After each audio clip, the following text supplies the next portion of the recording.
Time now for sports on 104.7 The Cave. Here's Ned Reynolds. Mike, the intern, Ned Reynolds, trying to stay cool on a hot summer morning. I know Ned's smiling ear to ear right now. This is like 70 degrees outside. Me, if I could be naked, I would be. Speaking of which, it's not just really the AFC West. It's really across the board. Teams are just throwing money like it's just nobody's business now. Arizona Cardinals paying Kyler a huge salary now. This is a little bulletin board material for the Kansas City Chiefs because they're ballyhooing Kyler Murray as being the second wealthiest player in the National Football League. And in a sense that is correct, but in another sense it is not. Patrick Mahomes still has the largest all-encompassing contract. His goes for many, many years. But Murray yesterday signed a pact that's going to pay him $46,800,000 a year. And that is second in the National Football League to Aaron Rodgers of Green Bay, who's over $50 million a year. But they don't have quite the long-term contract that Mahomes does. So it's really kind of misleading in a way. In the case of Kyler Murray, it's 5 years. And by comparison, he will make that $46.8 million a season. Mahomes makes, with his new contract, goes into effect this year, $45 million a year. But it extends all the way through the length of his service with the Kansas City Chiefs. And it's been signed. That's pretty good. But anyway, they can ballyhoo the fact we have the second highest paid QB. What do you have? Only the third. So stupid. I'm sure they'll be working that out. Well, again, I'm glad 15's on our team. Oh, heavens, yes. So Georgia football, pretty good contract for him as well, right? His extends, and he is Kirby Smart of Georgia. Took his team to a national championship, and he's legitimately a very good coach. He's a product of Nick Saban. Of course, they'll go head-to-head, even though they're in different divisions. Somewhere along the line, they will meet up Alabama, Georgia.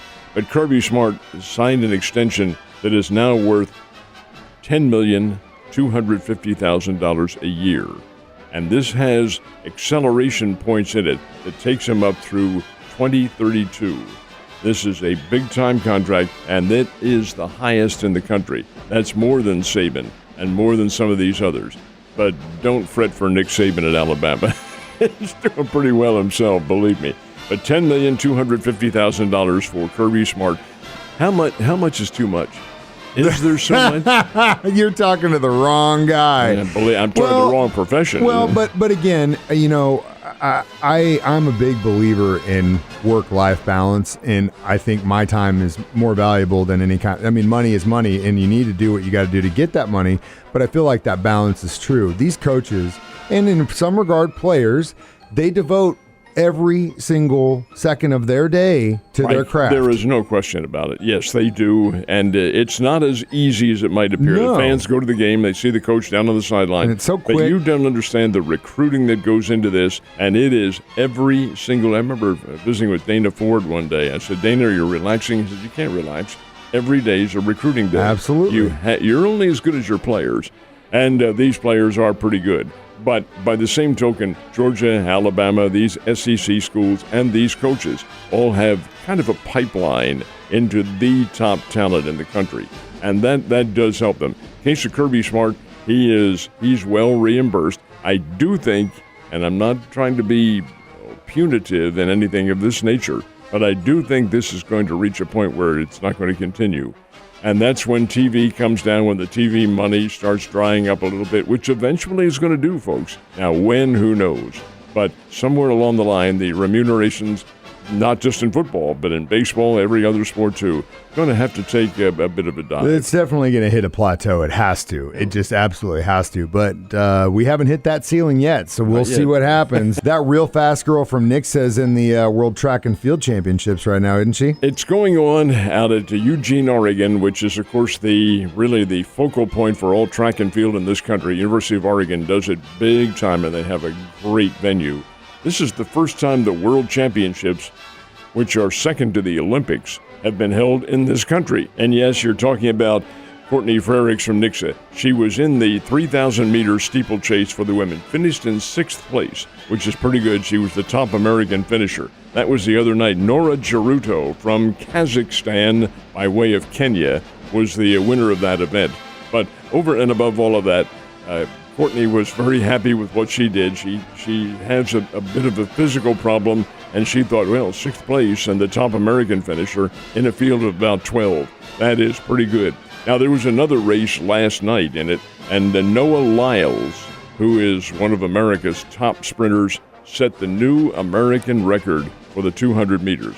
He raced it in 19.31 seconds, and that beat the record that had been held by Michael Johnson by, just fractions of a second. You ever see these sprinters run? It's just explosion. You can't see their legs move. No. They are running so fast. I am so impressed with what these guys do, and they're in such physical condition. Anyway, the Olympics, of course, is coming up in 2024 in Paris, so that'll probably be the next event, although there's another World Championship. They tried to have them each year other than an Olympic year. But it's going on now out in Oregon, concludes on Sunday, and it's the top-notch competition. All-Star break is over, thank God. I mean, it was nice to see everyone having a good time, I guess, but, who cares?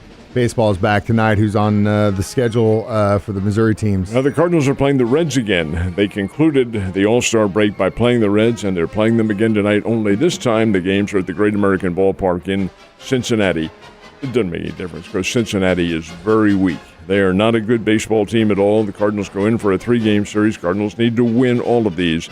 This portion of the season, from now until the season ends, the Cardinals are playing, I think it's 46 games, I should say, 46 games of teams below 500. So they have a really, really great chance to overhaul Milwaukee and maybe put them out. It's the Cardinals in Milwaukee in that division. Everybody else, the Reds, the Cubs, the Pirates, they are not going to be in contention at all. Anyway, it's the Cardinals and the Reds. Kansas City is home this weekend. They're taking on the Tampa Bay Rays. Now, Tampa Bay is pretty good.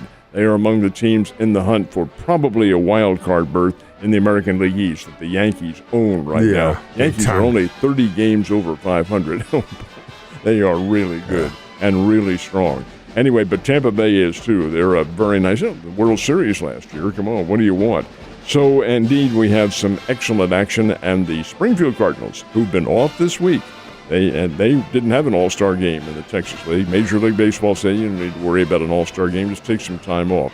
So they have, and they relaxed. Now they are getting back into action on the road in Springdale and taking on the Northwest Arkansas Naturals. Return, it's only a 3-game series, and then Springfield comes right back home again and takes on teams from the Southern Division of the Texas League. So this is pretty good. We do have baseball coming back now. It's great, and I am happy it's back tonight. All right, speaking of getting back, when are the Cardinals getting back Flaherty? Oh, no.